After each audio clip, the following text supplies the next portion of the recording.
gather round your town when things are on the up or things are falling down. Celebrate the hard times, stay passionate through the lows, find strength in the chaos, no matter which way it goes. It's not easy being blue. Heartbreak comes in many ways, the hardest times, the darkest days, but all these things get washed away with us, with us. The highs might not come every day, but memories do, and memories stay. Enjoy that moment anyway with us, with us, with us.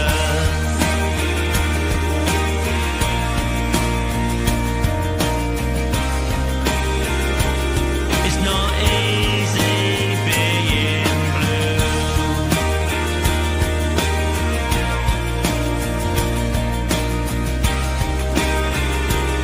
It's not easy being blue. Good evening, everyone, and welcome back to the Monday assessment by the view from the Medway Fancast in partnership with the Gillingham FC Supporters Club and Her Game 2, and also sponsored by Snodhurst Used Car Sales and Service Station, and now Wicked Creative. On a day where Men's Power Generation became the front shirt sponsor of the club again, I'm delighted this evening to be joined by David, co-host Tom Jasper and Eddie. How are we, gentlemen? Oh yeah, not too bad. Bored. I would also, before we get started this evening, obviously it's been 4 weeks since we actually played a game, our last game of the season away at Port Vale. So I'll start with you, David, and what have you done to keep your mind from being numb? Well, I watched some of the playoff stuff, not all of it, and I thought I'd hit a low, and then I watched England the other night and realised that supporting Gills wasn't all bad. It was dreadful, but no, looking forward to talking Gills again. Yeah, and Tom, yourself, mate? Yeah, well, my daughter's been playing tournaments for the first year, so that's been a day of football still. Because I've been coaching, it's been quite stressful. So actually watching Gills is quite a bit of a relief. But where that's not happening right now, and it's a very slow news month, isn't it? It's it's dragging by, I must admit. It is indeed. And Eddie, yourself, I know you've been busy with the cricket. Watching a bit of Kent cricket, and also I went to 3 playoff games. So I went to Orient Charlton in the final, hoping Orient would win, and Charlton won. And then I went to Southend against Oldham, hoping Southend would win, and Oldham won. So and then obviously I spent the last 3 days going to watch England massacre Andorra 1-0. So just got back yesterday evening. Massacre, yeah. Oh, it's unbelievable, mate. I've been to more exciting funerals, I have to admit. I went to the League 2 playoff final, as you all know, and then just been working really. Like I started my new job a month ago now, so just starting that and getting into it. So we'll start with the first bit of news, and it was on the 24th of May, I believe, that we announced that we had signed a young player from Bristol City. I'm going to start with you on this one, Tom, because I think you've done a bit about him before, so you probably know more about him than what we do.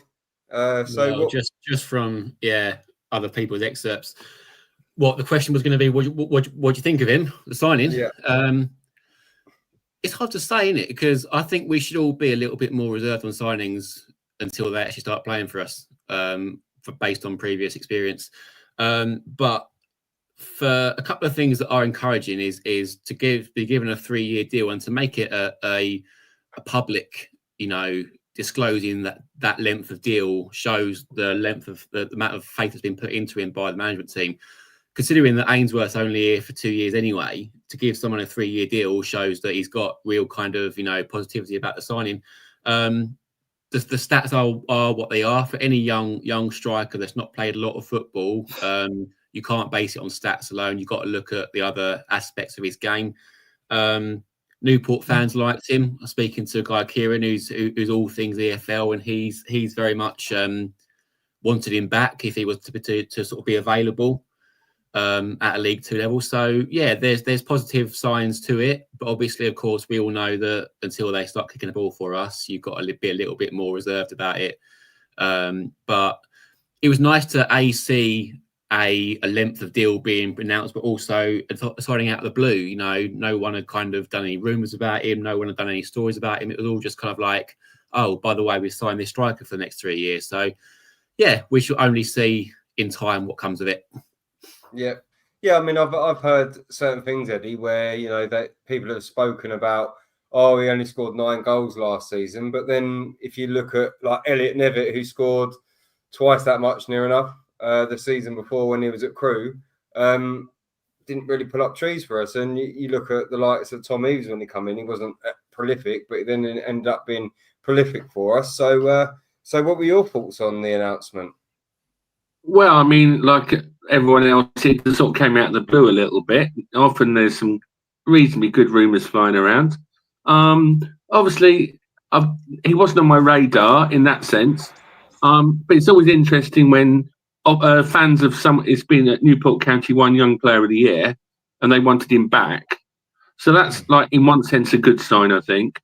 And then he's had a year playing in the Scottish Premier. You know, you might say, well, it's still the Scottish Premier League, and he scored against Dundee United, stuff like that. So, that will have hardened him up, I'd expect, if nothing else. It sounds like he's quite speedy and enthusiastic, and you always want that, don't you? But as you know, we don't, as you say, until we've seen him play a few games, the Gillingham curse of signing people we thought were good over the last couple of years. We don't want that to carry on, do we? Hopefully that's now vanished. But, I think we're all going to keep our powder dry a little bit till we've seen him play at least half a dozen games. Yeah, definitely. And David, yourself, mate, what were your thoughts when he came in? Obviously, I didn't know anything about him, so I'm looking to see what he can do. But at the same time, what were your thoughts, bud? Yeah, same as the other guys. Yeah, not a player I'd ever heard of. But once you do a little bit of research, you look in. I think I do what most Gills fans. You go head straight to Wikipedia, see what he's done.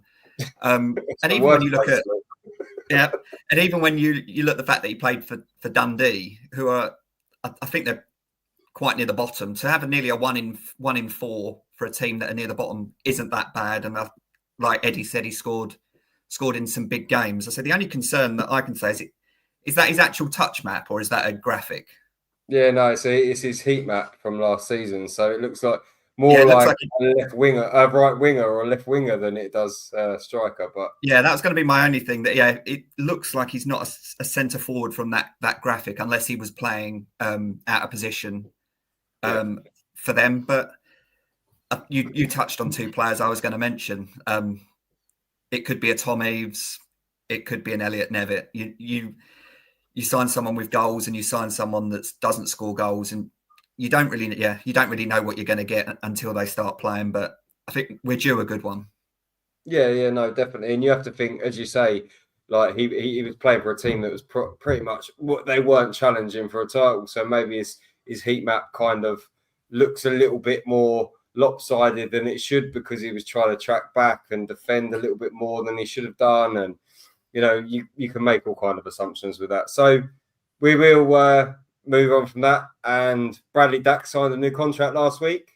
So yeah, Eddie, what are your thoughts on Bradley, mate? Well, I'm sort of pretty pleased he's signed. We don't know what the deal's like. I wouldn't break the bank for him, but if it's like a bit performance, but not pay as you go quite, but if it's like performance related pay, now until about 2 months before the end of the season, I wouldn't have bothered. I wouldn't. He didn't play enough, and when he did, it was like 20-minute cameos here, 20-minute cameos there. But the last 2 months of the season, I mean, the whole team were better, but he played better for longer. And I know he only scored 1 goal, but he just looked like he was in.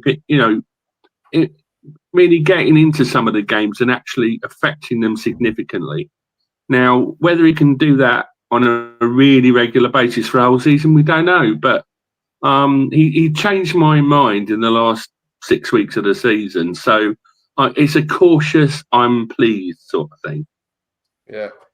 Yeah, I think I'm on the same page. I mean, I've said previously, a fit Bradley Dack is probably one of the best two midfielders in the division. I will stick by that, but the problem is the if, isn't it, David? Yeah, I felt when we signed him last summer, I felt it was more of a high risk signing, where this renewal feels a bit more of a low risk signing. I don't know if you've seen his interview on the website. I kind of got the impression from his words, and I'm probably going to be wrong, that it felt like it was us or no one, as if we didn't offer him something, he was probably going to hang boots up or even drop down. It's just the impression that I got, that it was kind of us or nothing. And I think, like Eddie said, if we get the Bradley Dack that finished the season, was playing games, and Gareth can get the best out of him, then I'd have Bradley Dack every day of the week. But if he's not gonna play and just take up a squad position, then yeah, I would probably think this would be the last year. But no, fingers crossed we get a decent Bradley Dack. There you go. And Tom, yourself, mate. Yeah, just based on what David said there, obviously the interview yesterday that come out, or the day before that come out, it's clear that he really wanted to stay, and I don't think he's going to hold us to ransom. I don't think he's going to be demanding of a certain amount of money or games to do that. I think he genuinely wants to be here. He's got something to prove. This season just gone by wasn't what he would have hoped for on a personal level or a team level. So, and I think as well with that, like based on what Eddie said, in terms of cameos and that, no matter how good you are, if you're the best player in the league, but you're only playing 10 minutes every single week, you're not going to show what you can do. And you're going to be out of the squad for 3 or 4 games and come in for 10 minutes, then start, and then it's not going to work for you. So you need to be fit and ready to go every week. And then based on if you're selected, then you do what you can do. But no one's going to be able to produce what we know he can do, only playing quarter of an hour a week. So hopefully that's a bit of last year has been put to bed a little bit, and then this season is fully fit. He's in Gareth's plans. He plays in the right position. We play to his strengths, and we might get a good year out of him. And if we do, great. And obviously we'll be vindicated then for having renewed it for him. But I don't think he was ever going to go anywhere else. I don't think any other club was going to really want to take that risk. But with us, it's already, because he's already in-house, he's already here. Again, a bit more of a low risk renewal there. Yeah, no, I think so. And I think before he joined us, go on, Eddie. Sorry. I'd just like to add also, the last few months he looked like he was really enjoying it. He wasn't just there for the money or just to, have one last payday or something. He was very enthusiastic and really looked like he was, loving life. And so you just got the body language and the passion from him that actually, he's not just here because there's no one else. You see what I mean? Yeah, that's all. And Gareth Ainsworth has said as much in the respect of, he's great to have around the dressing room. He really does care. He drives the boys and drives standards as well. So, that's all you can really ask for from a player. Yeah, if he hasn't been playing that much, at least he can do that. So I'm hoping that Bradley gets a good pre-season and we can see what he is actually made of. We all know what he's made of, but maybe, advancing years, I can say that. I'm nearly 40 years old, hey? But yeah, advancing years and a few injuries, maybe not the player we thought we could have got back or we had originally. But yeah, definitely one I think that can do something. So it was then broken in the best way possible by Brad a couple of days ago, Mr. Max Clark, and I do hope that everyone's watched my comedic version of said announcement. So Max Clark is another year as well. So Tom, what are your thoughts on that, mate? What, your attempt or the original one? No, go for the original. Yeah. I think I got to CL and then thought, okay, well, I know what's happening here, and then turned it off. But yeah, the actual signing itself, I mean, clearly Brad was just bored as well as we are, because it was just quite peculiar, but he is quirky like that, I guess. So, you know, it's nice just to have a little bit of inventiveness, I say, in the announcements. But the signing itself, I don't get the opposition from some fans towards it. I think it's quite a solid renewal from a solid player. I think you don't want your left back to be a world beater. You want him to be quite solid, as said, and quite dependable. And I think Max was that last year. I think especially under Coleman and Ainsworth, he was. I think the delay was that they were talking about, obviously, that he's got maybe family up north that he's had to sort out, you know, his plans with, and clearly he wanted to sign. It was just working out all crossing the T's and dotting the I's. But I'm glad that he signed on for another year. I think he massively improved in the last season, and I don't think we'd be able to replace him as easily as some might think. I've not really seen in a lot of the comments about the signing. I've not seen a lot of actual verbatim comments as to why they think it's not a good move for us. So I think it is just shows how well he was doing last season, and I think it's a good signing for us. Whether or not we need a cover in there or some sort of, you know, competition in there at left back, I'm not sure, but I think as far as Max Clark is concerned, it's a good move for us both. Yeah, and David, your thoughts on it? Because I think I said the other day, and I really do believe that he's a fighter for this club. When he was brought in, he was meant to be number one. Then we brought Scott Malone in, and he fought his way back into the squad there.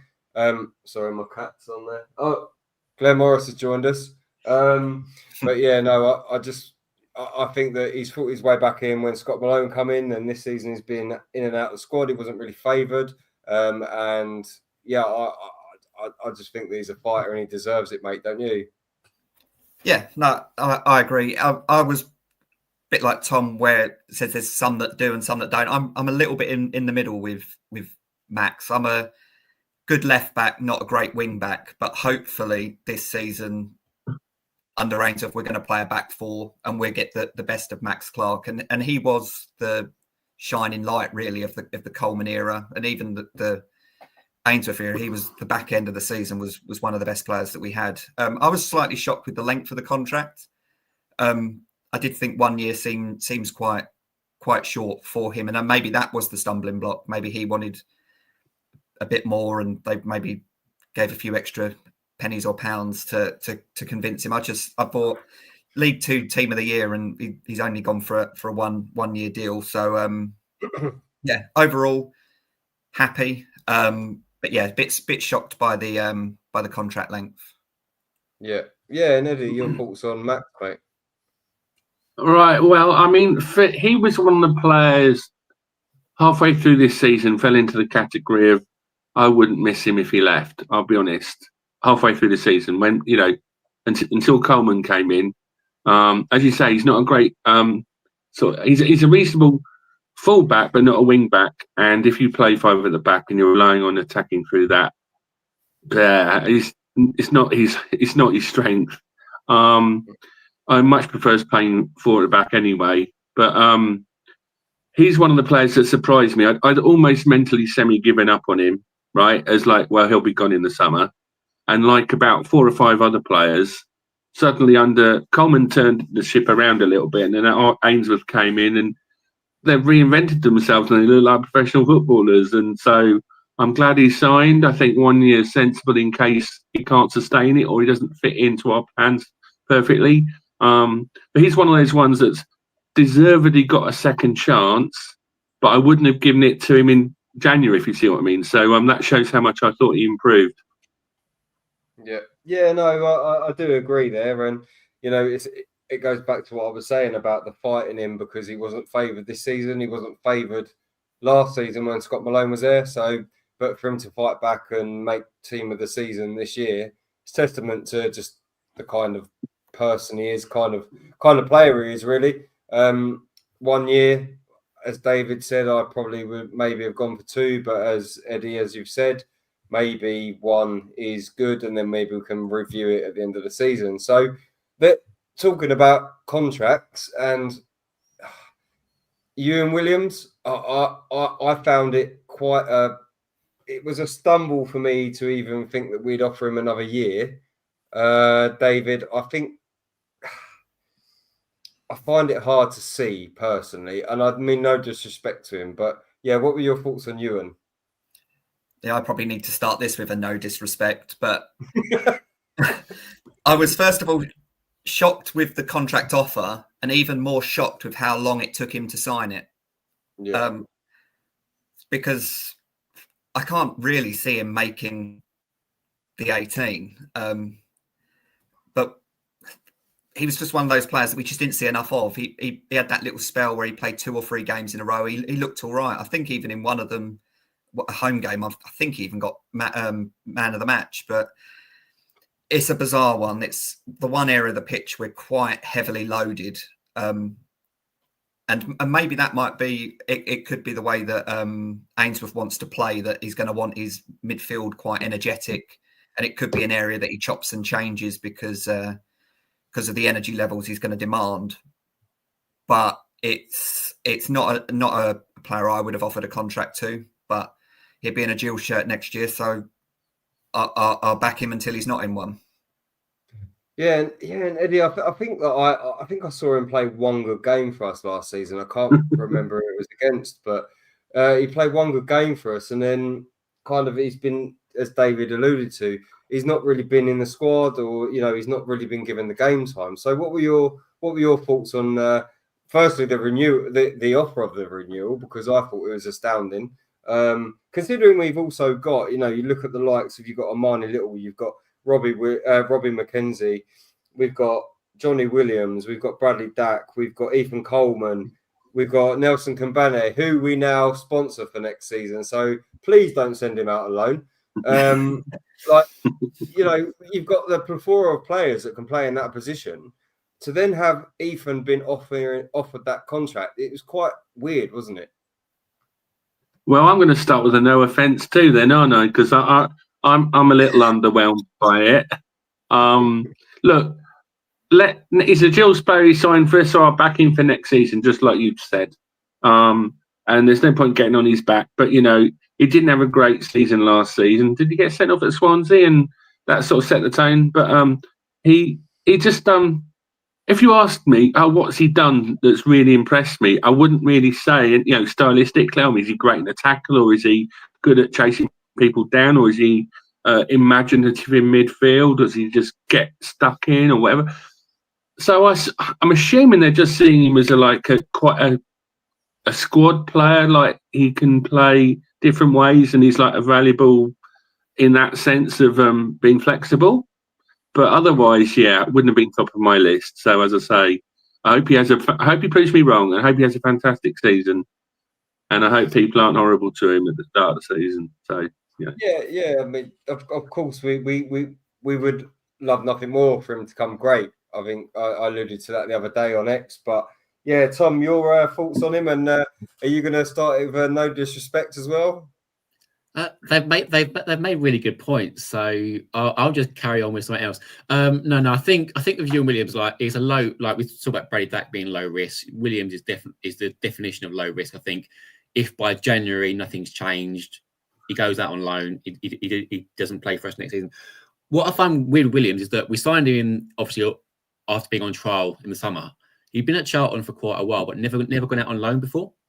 I'm like, if you're a young player and you want to play football, you go out on loan. You go to National League South. You go into National League. You go out and you experience men's football. He signed for us at 21 and hasn't played before in men's football, which I find quite odd. And I think, again, to sort of go with the Bradley Dack situation, I'm not comparing them by any stretch, but in terms of appearances, if you're playing from the start one week and then you're out for the next 3, you're never going to get any consistency at all.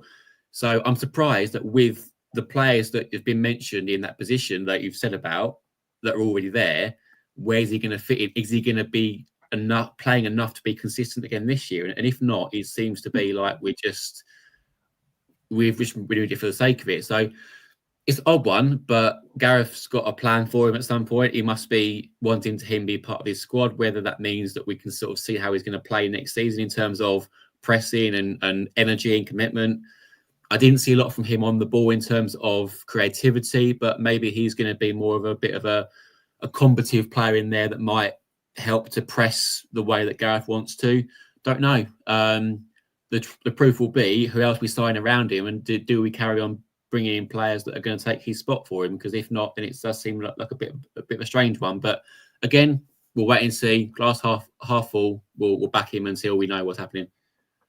Yeah, no, definitely. And whilst we're on this subject of players, and like Tom said about bringing in players around him, I'm gonna go to each of you and give me 2 areas where you think that we need to improve in. So Eddie, I'll go with you first on this one. Well, I think everyone's going to say we need goals, right? Like normally, I mean, what did you get? 46 goals last season. Normally, you need a minimum of 60, right, to be in the shake-up at the right end of the season. So it's not like we need to double it or anything. You need minimum of 60 normally. 70 is great and whatever. And so everyone's going to point at that end of the pitch, whether it's the striker themselves or it's the creativity and pace up front or on the wing or whatever. Now, hopefully, we'll be playing more direct football and 4-4-2, or, like there'll be 2 up front. And so we're then just not lost whilst we do ponderous safety first Pep Guardiola failed football, So I think if we play 2 up front, that will help.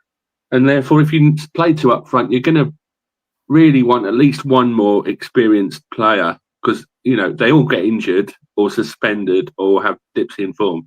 So we really need at least, I'd say, one more proper striker that you think they're going to know what they're doing and they're a bit experienced, not just a young lad who's 20 from, and has only played 10 games, not 90 games like we signed, but, someone who's looking for experience. We really need someone who's done it before. Yeah. Have we lost Eddie? Eddie, where have you gone? This is him during the entire Andorra game on thingy. So it's the same expression. I think Eddie's gone. So anyway, we'll just quickly move on then. So yeah, Tom, 2 positions or areas that you think that we need? Centre half, centre forward. I love to see pace, direct running, trickery, and all that, but I don't think Ainsworth. I don't think we need it. I don't think it's a requirement to get out of this league by playing that sort of way. I think we need direct, nasty, the same way that we played when we got out of this league under Mad Dog. So centre half to come in if Connor doesn't sign, or if he does, I still think we might need one more. Someone with a little bit more experience, someone a little bit more brutal, someone to kind of lead from the back. Names to be confirmed. And I think a striker along the lines of your sort of target man. I know we've got Nevitt and Palmer Holden now and Andrews, who could all feel kind of a bit of a stronger forward. But I don't think we need a nippy poacher. I think we need someone who can do all that sort of stuff and help create for other people. So I know that the likes of Sam Vokes has been mentioned. Obviously, that's just putting 2 and 2 together. But a striker of that ilk, maybe, who's a bit experienced, who knows where the goal is, but knows how to bring other players into play as well. And maybe that will release the pressure on Elliot Nevitt to score more goals himself, whereas he was working hard and doing all the jobs last year and ultimately came up short in the goals department. I think we're quite well stacked in the midfield, as Dave said earlier. So if we're not going to play a wingers sort of situation, centre half, centre forwards, play direct. Yeah, and David, yourself, mate, like two areas you feel that we need to sort out. Personally, I would like another goalkeeper. I probably would like another centre half, and probably a winger to complement Aaron Rowe on the opposite side, mate. Mine are exactly the same as Tom. Centre half and centre forward, and both over the age of 30. I think we need an experienced centre half and an experienced centre forward. And I'm not copying you, Tom, but it's the Sam Vokes kind of Ollie Palmer-y type centre forward, a big bloke that might get you the 10 goals, but will cause enough problems for someone else to get a lot more. And's got experience at this level, and that's the type I would go for. And I'll be very surprised too if Aaron Pierre is not mentioned in the centre half department. I just think he's 32. He's played for 3 years under Ainsworth. He knows what he's about. I think that's the sort of player you bring in. I don't think it's a no-brainer. I think it is. So whether or not Gareth Ainsworth knows who he's going to bring in and want to have those specific targets remains to be seen. But I think if you're looking at that sort of player, it's a shoe-in, I think, for me. Yeah. And I suppose it depends what formations we're going to play as well. Would you not look I was going to say it depends what formation you're going to play as well. Because at the moment, if you play a 4, we've got 3 centre halves, including Connor. You'd think if you're going to play 4, you're going to need at least 2 more, and if you're going to play 3, we're going to need a lot more. And that's unless you start messing around with Robbie McKenzie again and using him as makeshift if something goes wrong, or you can find that other, again, a centre half that can play at right back, or centre half that can play in multiple positions to just cover. And like you said, Chris, with the wingers, it's knowing what formations we're going to play to know the type of areas. If you play a 4-3-3 with 1 centre forward and 2 wingers, we're definitely going to need wingers. But if we're not going to play that formation, then we're probably going to need other areas. But as I said, this time of season, it's always exciting, isn't it? Who we're going to sign, and just hopefully this year we get it right. Yeah, and I personally hope that we can get Connor Masterson over the line. I think if we get him over the line, we then, you've then got Sam Gale, you've got Shadowgi, you've got Connor Masterson. If you bring, again, as you said, David, depending what formation we're going to play, but if you then bring in maybe an Andy Smith, just putting that out there because I'm obviously an Andy Smith fanboy, or potentially like a Flint from Mansfield, just throwing a name out there. He's big, he's hard, he's dirty. 5 years ago, I would have said, lap him up, but I don't know about now. Still got another season or 2 in front of him, I think, personally. But yeah, we will see, boys, and this is what we love about this time of season. And please don't forget that the shop will be open on Friday, and we can all buy our new shirts with the lovely Men's Power Generation on the front. I know we've had a few people today say to me personally that, we need to move forward and not backwards. But at the end of the day, it's just a shirt sponsor. It's not as if we're signing 5. We're not signing 5 previous players, are we? But yeah, so we will move on to Eddie's favourite subject. And we will talk about the programme for a little while. I've had it under authority today that someone has messaged me saying that the club are taking it under provision to try and sort something out. But yeah, Eddie, I'll let you go on this one, mate. And then we'll go after. Okay, right. Well, obviously, I'm a big fan of football programs just generally, and I've been writing for the Jill's program for more than 12 years now on the trot, and I did a bit before that as well.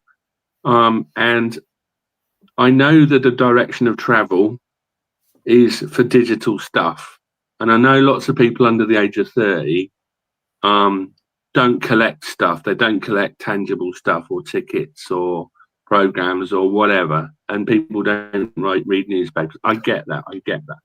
However, amongst the Gillingham support, a lot of the people aged over 30 still quite like getting a tangible match program. That doesn't mean they're going to read it cover to cover. For some people, they collect them. For some people, it's like a memento of the day. For some, it's a habit. For some people, they really like certain parts of it. Other bits they never look at. Now, I'm not. I understand if no one bought the program, it's not happening. Yeah, that's just a direction of travel. However, we understand if we really did only sell 350, that that's not going to be sustainable. However, what we've heard unofficially is is not quite that. And so we think that it is possible. At the moment, we print 1,200 programs at £1.36 each. And we've heard that we actually sell 675 on average per game. And so if you're selling those for £3.50, then A, you're making a profit on those before you've even factored in adverts and sponsorship and stuff like that. And then another 285 go to corporate. Now, again, you've got a lot of those then get left behind or abandoned, but that is part of the package and there's advertisers. So, and you've sort of got to factor in part of that worth as well, even if it's £1 per person. Do you see what I mean? So we have looked into, at the moment, it's a 72-page program. We have had quotes from other printers who've looked and said, well, you know, if you're going to sell 650 to fans, or say 700, and 280 in corporate, if you still need to do that, maybe only put 50 in there, then why not only print that many, right? And they can do it for £1 for 48 pages. Now, if you can produce a program and not overproduce and just print the 800 you know you'll get rid of at £1 a pop and sell them for £3, not £3.50, to 700 people, A, that makes money, but B, it makes a lot of older people happy because this is the first real misstep, I feel, under the Gallinsons. Now, I know about half the teams in League Two have stopped doing them, but others haven't. And if you look at lower down the pyramid, plenty of non-league teams make a profit on their program, even much smaller teams than us. All the Premier League make programs still. I mean, they're a bit enormous, some of them, and they're a bit expensive sometimes. You know, you go to West Ham, Tottenham, wherever, you know, it's like a proper thick, proper match program still. England still do it, you know, I mean, cup finals, everything else. So I'm a bit bemused that if a non-league program, a non-league club can make money out of a program, why can't we? At the moment, we've got player sponsorships in the program. And if you lose the program, there's very little tangible stuff you'll get from that sponsorship to show people you've done it. Obviously, at the end of the season, you meet the player, get the shirt, blah, blah, blah. But you're not getting the same sort of like you can show people what you've done. And then obviously there's also the adverts that no one seems to be including the adverts into the calculation either. Now, there are 23 pages of adverts in the current program, of which I think 3 or 4 pages are compulsory from the Football League if you do a program. So the rest of them must be paid for as extras. And surely these companies want, you know, if they've paid for their adverts, I mean, obviously it's always usually in a bigger package. So someone's either taken out a box or they've got a sponsor, you know, on the back of the shirt, or, you know, they've done something around the ground. So I just think that sometimes people aren't including, when they say, oh, well, if it loses money, get rid of it. I don't think they're including the whole. Now, also, people have criticised that some of the stuff is out of date, or that they can get that immediately online, or they've seen it, or it's a bit dull. So, yeah, all right, let's change it up then. Let's not include the stuff that's repeating. Let's cherry pick the best things that work in a programme as a souvenir. So maybe, I mean, I'd still have the chairman chat and the manager chat, because some of our, you know, not everyone's online all the time, and a lot of older fans aren't technically brilliant still at looking at stuff online, or haven't got the opportunity. So I would still have that, but certain things, yeah, are immediate, and maybe they don't work in a program so much now. But we've got so many other good ideas for stuff, for content, that people is much better suited to reading on a page than staring at a screen. So what our proposals are to get all our ducks in a row of all our bright ideas. We've been inundated with people wanting to keep it going, inundated with people who want to help, inundated with ideas, that what we're going to sort of propose is a meeting with the club and say to them, look, give us a year, 1 year, and we will say to the Gillingham support, use it or lose it, right? So if 700 people don't buy the programme, and we might have a subscription to help reduce risk, if you don't use it, this is the last year, and give everyone a heads up and say, look, honestly, if you care about it, you're going to have to buy it. And also, if we are going to produce it, and it's 48 pages and slimmer, so people aren't complaining about filling their shelves, let's make it the best effing programme in the bloody league and make people who've maybe stopped buying the programme come back and buy it. Now, lots of people might go, oh, just do it for the big games. Well, the thing is, every game is a big game for somebody. It's their first match or the last game before their parent died, or it's the first time they took their kids, or they got it signed by the players and their kids were so wildly excited. Also, I think it's like a historical document that keeps everything together. So I know you can look backwards online and find loads of stuff, but it's like a little thing where you'll flick through an old program and one thing will lead to another. You'll see some old photos and the crowd are dressed differently from what it used to be, or the adverts are different, and suddenly names are in the same page that you'd forgotten about, or just the design. I mean, my first season watching Gillingham properly was 78, 79. For the whole season, there was the same cover of Ken Price running in his typical style towards the camera, I suppose, with a rusty Raynham hen roof behind him. And that's so evocative for lots of people my age. And you just what we're asking is for 1 more year and give us a chance to turn it around. We've got so many ideas for content, and also tweaking it and making it maybe less repetitive for people who some certain things work better online, but also certain things, like say you're an advert in the program, let's have a QR code in the program that then links to their site or their adverts, or you get 10% off if you follow that link. There's so many different things, from a subscription to everything else, that we think that it's a missed opportunity. And look, if all these ideas fail and people still don't buy it, we'll just hold our hands up and go, we gave it a go. And so that's where we are. We're hoping to get a meeting soon. And that's my take on it.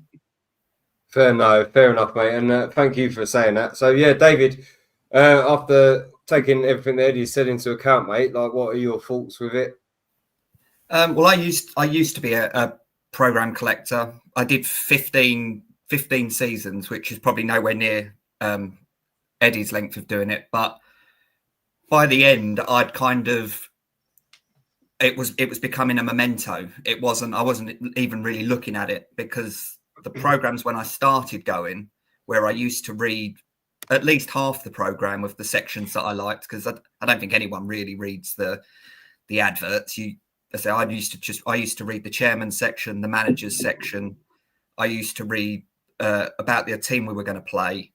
Because that makes me sound old now. But they did a section on like your last away game.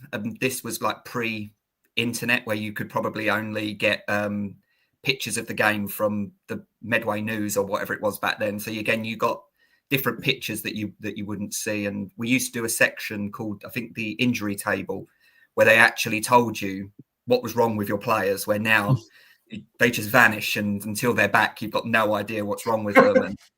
And section, I think they used to put word searches and player scrambles and stuff like that, which were quite fun. But the further down the line it got, it just become like, I was shocked there where Eddie said it's 72 pages, and I can't remember the number you exactly said, 30 odd pages of that is sponsorship. That's far too 23. many. 23. So what's that? Nearly just under a third, or over a third of the program is adverts. It's just too much. I do hope that the club tried everything. I know they said it's come to cost in the end, but I do really hope they've tried everything they can to keep it.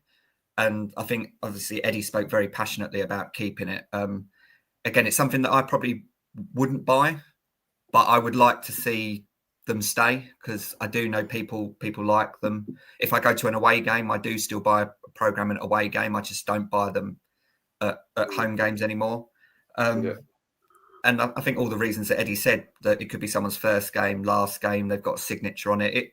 It could be anything. I think they just need to find a cut down version that is relevant, that people will read, or something that is small enough that people can collect. Because I used to buy the binders, and I think when I started going, you could actually fit a full season in a binder. But then after about 10 seasons, it took three binders to fill them up, and it cost loads. And then in the end, I was like, I've got to stop this. It was getting out of hand. But I do hope they stay. I even think the amount of pages that Eddie suggested still sounds too many for me. I would cut that down even more, but I would definitely be behind keeping a match day program. Yeah, that was more just we got a quote from a printer saying he could do 48 pages for £1. Now, if 48 sounds quite a lot, and yes, it could be less, fewer pages, divisible by 4, obviously. But once you've included front page, back page, manager's chat, chairman chat, some photos from the last game, 2 pages on stats, probably 5 compulsory pages of adverts, then, it doesn't have to be 48. That's just what we got quoted. That we've had more than one quote, but that was like a very detailed quote we had. So, and the problem is now is the internet, isn't it? A lot of the stuff in the program you can access before. Yeah, I know before the and that is the big problem, isn't it? That a lot of the stuff that's why you need to have content that suits having a written program. So that is I think something that needs tweaking, but you've also got to remember that not everybody reads everything in the program, and also not everybody's online and has a smartphone still. I know it seems unbelievable to anyone under the age of 50, but there are older Gillingham fans who I know who either are not at all on the internet and wouldn't know how to still. Yeah. Now, in 20 years' time, the people who are 50 will be 70 and they will be able to do that. I just feel this is premature. Do you see what I mean? Where I'm coming from? So I think programs do different things for different people. Yeah. Yeah, I was going to say it's a shame as well, because I bought my daughter her first season ticket for next year. So as Eddie said, on her first game, I won't be able to have a program to memento that occasion. I would like to keep it, and I'd also like to know the stats, because we do the digital version now. Like, how many people actually get that?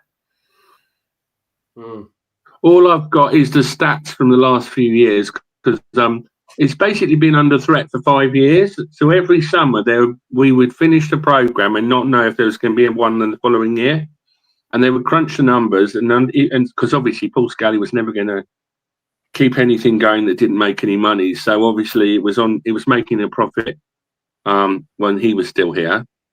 And the first year and the second year, we heard, off the record, it made a profit. Now, I would say, don't think the statistics that have come out for this season are wholly accurate. And so, but even if they are, we'll give us one more year as a chance, and we would costed it. It won't cost the club any money. It should make them like £20,000. So, whatever. Which would just about cover Jack Nolan's wages for a week. Tom. Got shoehorn in there, ain't you? Just somewhere. So Tom, you had 49 minutes on the sweepstake. I'm very on the fence of it, but I do lean more towards the side of keeping it, because I understand the want and the need for those that still do buy it. I feel a little bit like a hypocrite defending it because I don't buy it, but at the same time, you have to think of everyone else as well. So yeah, Tom, what is your stance on the Matchday program? Yeah, I'll be honest. I don't buy it. Didn't care. Didn't matter to me at all. But I'm kind of done a bit of a 180 after hearing Eddie sort of do that. You know, kind of.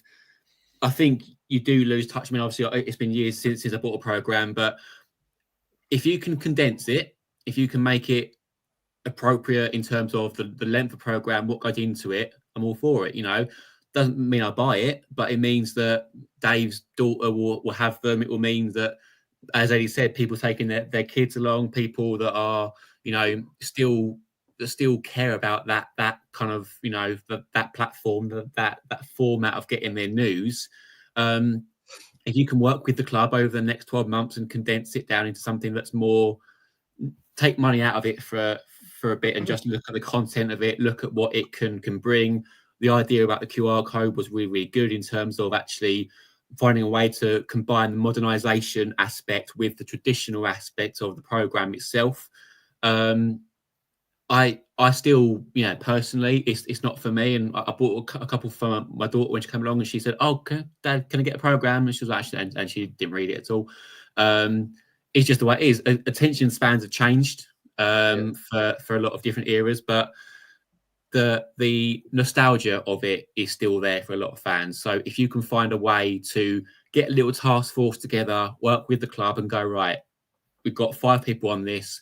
What do those 5 people want? What can they report back from other fans who have got ideas? And don't rush it, get it right, so that this time next year, when we're having this debate again about programs, we can say, right, we've got a condensed version in place.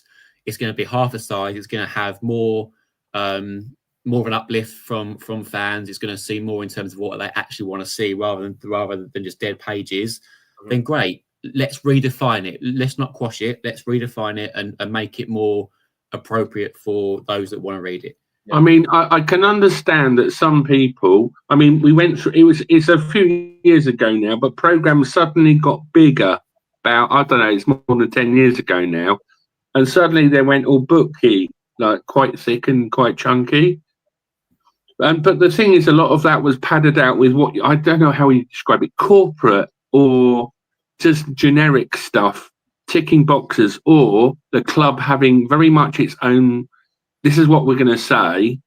And it was a bit lacking in passion or lacking in variety, and it just felt it had got a bit stale. So I understand people blanching at paying £3 then or £3.50 now for something they feel is overly chunky, but also maybe a little bit bland, in parts bland, or in parts didn't apply to them. Although you're never going to get everything applying to everybody. Obviously, the kids' corner and the history bit might not be the same, you know.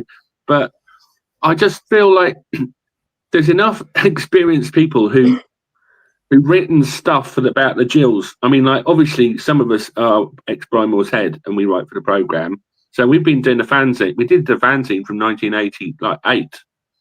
And that was just, we were selling 1,000, 1,200 at one point.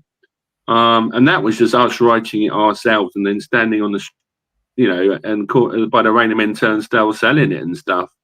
And that really is when you, like, right, the armless, you know, you literally selling your words to the person face to face. And so if they don't like it or they do like it, you know, it's, you're putting yourself out there. But what I would say is, therefore, some of us are quite well practiced at writing about football, whether you like our style or not, you know, and we've got lots of ideas. And also, because we're so keen on programs, some of us still collect other programs. So we see the best ideas in other programs we can try and pinch as well. We're not proud, you know. So I'm just saying, give us one more year. And then if people don't buy it, you know, that's just like, we draw a line. But I just think it's premature at the moment. And the costs we've worked out make the club money. Yeah. It's like worth the while money. So there you go. Yeah. That's fine, boys. Yeah. So I think that, as I say, I'm on the fence with it, but, and as Tom said, like, when you hear it in that respect, like, you've got to keep some kind of program. you know, it's part of it's the heritage of the club. It's the heritage of any football club. And as you know, Andy says there, I think we got to keep it. Even if you don't buy it, we need to keep it. So before we move on, and we are coming towards the end of the show, but Andy's also asked the question, what are the panel's views on Conor Masterson's situation? So Eddie, I'll go with you on that one. I really hope he signs. Yeah. And like earlier in the season, he wasn't playing as well as he normally did, and I don't know what was wrong. And then he got a second win, second half of the season, and back to how we would like him to play. And so I really hope we keep him. I don't know what his personal circumstances are. Does he want to move away back somewhere else or something? Or because at Port Vale at the end of the game, he sort of was waving in a sort of a farewell sort of style, not just that's a good win at Port Vale style, you know. So I hope he stays, but I'm a bit worried that as time ticks, the longer it goes on, the less likely he is to stay. I hope he does. Yeah, I wouldn't know about Port Vale because I was getting gates thrown at me. So, David, the gate person got he's banned for life. The gate person has been banned for life in Port Vale. Wonka. Yeah. David, your thoughts on Conor Masterson, mate? Yeah, I think the longer it goes, the less likely, and I'll be even more convinced he's going if he is not the person that's modelling the new shirt. Yeah. If he's not the one promoting it, then unfortunately, I think he's gonna go, and I think it could cause big problems him going, because it's only my opinion, he's comfortably our best centre half, and to replace him could end up affecting business in other areas of the pitch. Yeah, in my opinion. And Tom, yourself? Eddie, go ahead before I join in. Oh no, I was going to just ask at the end because you mentioned the away kit launch. What would be your ideal second kit and third kit?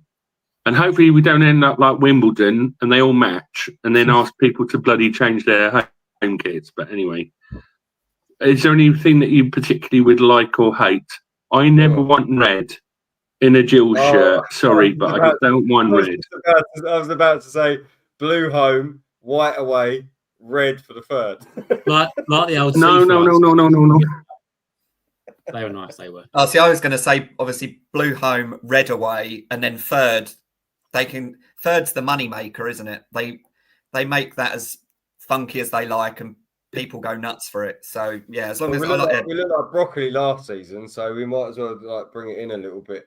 But yeah, so Tom, I'll go with you, mate, and your thoughts on Conor Masterson. He loves the club, so if he was going to sign by now, he would have done it already.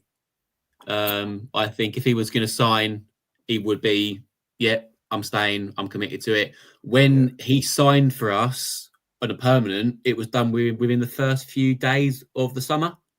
Mm-hmm. He was keen. Obviously, he was under Neil Harris. He was like, this is where I want to be.